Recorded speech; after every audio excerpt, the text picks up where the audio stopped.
Hi, my name's Tim McKeown, and this is my marketing communications presentation, a study on branding and strategy, and this relates to topic 9, targeted sales promotion. So just a brief company background. The Double Roasters is a boutique-styled cafe situated in the inner west of Sydney amongst suburban industrial estates. Owned and operated by 3 hospitality professionals with a shared passion for coffee, what initially began as a site for roasting their own unique blend of coffee has grown into a gourmet cafe offering not only self-roasted coffee but also a variety of breakfast and lunch cuisines to a customer base that is primarily consists of residents of the local neighbourhood and surrounding suburbs. So now let's look at the marketing communications campaign. So this is what I'm basing. This is the communications campaign of my analysis. So what are the communication objectives? So the Double Roasters marketing communication strategy involves a simple chalk blackboard placed on the footpath in front of their cafe, simply stating, Double Roasters, the Sydney Morning Herald Good Cafe Guide 2014 3 Cups winner. There is nothing flashy about this campaign piece. It doesn't get bogged down in detailed statements or anecdotes attempting to persuade consumers to eat and drink at their cafe. Simply 11 or so words are plainly written in chalk on a blackboard at the entrance to their cafe. I believe the objective of Double Roasters' communication strategy is to communicate directly to its target market on a level that appeals to them.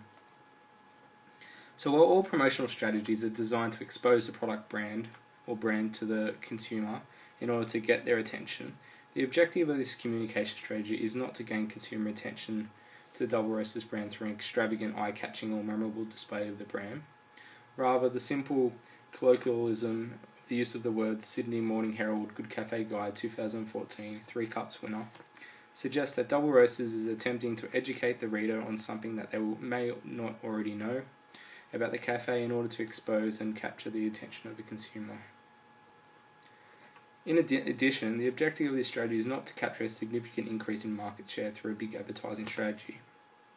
If this was the case, Double Roasters would have utilised a different communication tool such as TV advertising or billboards in order to increase market exposure of their organisation. On the contrary, Double Roasters have opted for a point-of-purchase sales promotion strategy, and thus their objective is to capture the attention of consumers exposed directly to their business by either visiting the cafe or walking past on the street. So is it a targeted marketing communications campaign?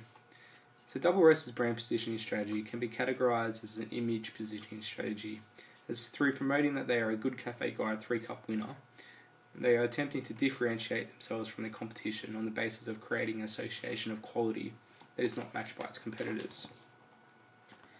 The Sydney Good Cafe Guide is a review published in the Sydney Morning Herald rating more than 300 cafes across Sydney and rating each cafe out of 20 in order to determine approximately 80 cafes to receive the top awards.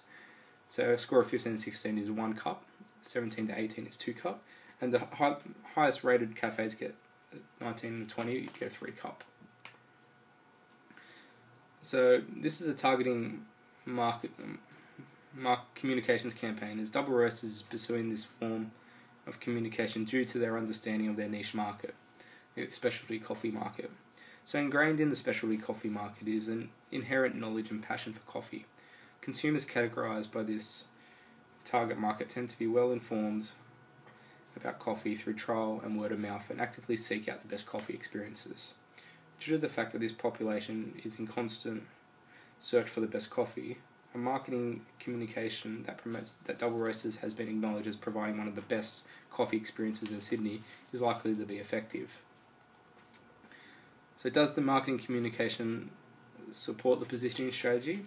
There are several elements of the Double Roasters communication strategy that support its brand positioning. As highlighted before, a key identifier of the target market is their knowledge and passion for coffee. They're well informed and through search and trial and error. With this understanding, Double Roasters have utilised a communication strategy that appeals to its target's high understanding of coffee. To any ordinary consumer, the promotion of a 3 Cups winner would not mean anything, and thus this strategy would not contribute any added value to the Double Roasters brand. However, Double Roasters do understand this about the target market, and thus this communication strategy supports its brand positioning to directly target its market's increased knowledge of the coffee industry. The other element of the communication piece that is worth highlighting is the fact that the Double Roasters have utilised a point-of-purchase strategy.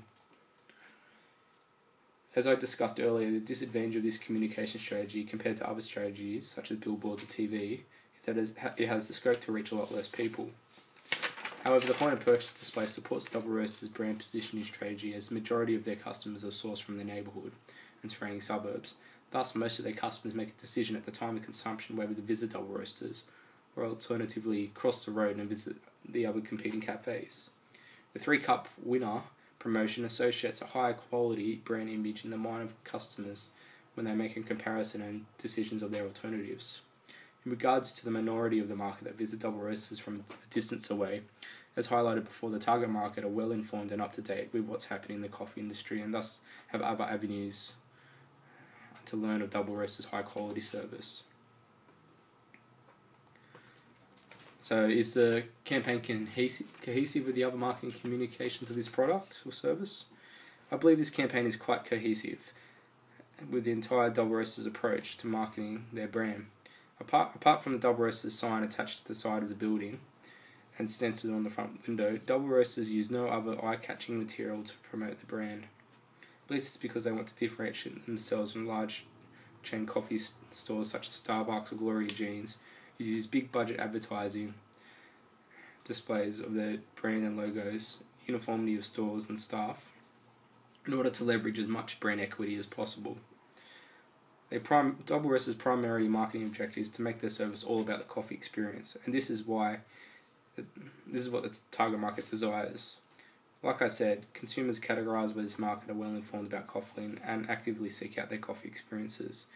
Double Roasters market this ideology to its consumers with little or no advertising, and relies on simple word of mouth, consumer blogs, and basic publicity on its Facebook and website pages. Therefore, the point of purchase blackboard in front of the store ties in perfectly with their marketing approach. It is not attempting to utilise a pushy attention grasping technique, but rather simply offering a credible opinion about their coffee experience and challenging the consumer to form their own opinion and see if they agree. So finally, to comment on the most interesting idea that you have unveiled about the research of this brand. So the most interesting thing I've identified about the Double Roasters marketing strategy is there is an apparent lack of marketing strategy. They really do let their coffee speak for itself. From my research into the specialty coffee industry, Double Roasters strategy, I really feel that the ideology of less is more really reigns true in this niche market. Word of mouth and reputation of a specialty coffee and gourmet cafe really holds a lot more power than big budget promotional campaigns in drawing consumers to their service. Double Roasters really understand this and base all their efforts around providing the best quality products and service, and this strategy seems to be quite effective for them. And that's the end of my presentation. Thank you very much.